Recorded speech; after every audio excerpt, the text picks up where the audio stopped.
I was sent this strong magnetic welding grounding clamp and asked to give my opinion on it and make this short video, so here goes.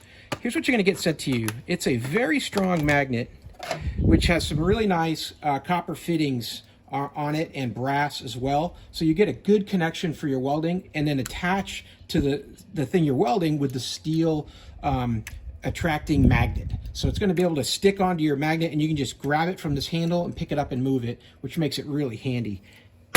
If you've done welding in the past, you probably use a pair of clamps like these. These are good, but they can be problematic. Sometimes they pivot and fall off. You can't get a good grip sometimes. And this magnet is just so strong that you're going to see it's really easy to switch over to that and have some better luck. So here I'm going to just remove my welding ground cable here from the clamp.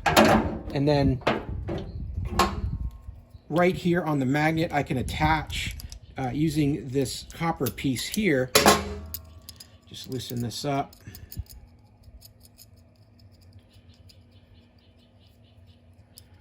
And then I'm going to attach my grounding cable directly to here. Screw that down.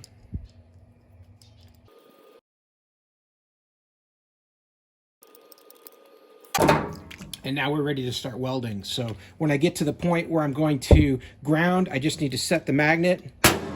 Locks in place like that. We've got a nice good connection going down there now, and when I need to move it, just very easy, just pick up the handle and it releases.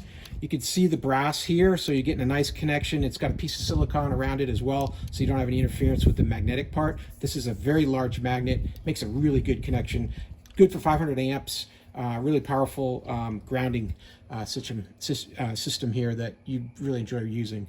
Hey, I hope this video was helpful, and I hope this information is useful to you, and as always, hope you have a great day.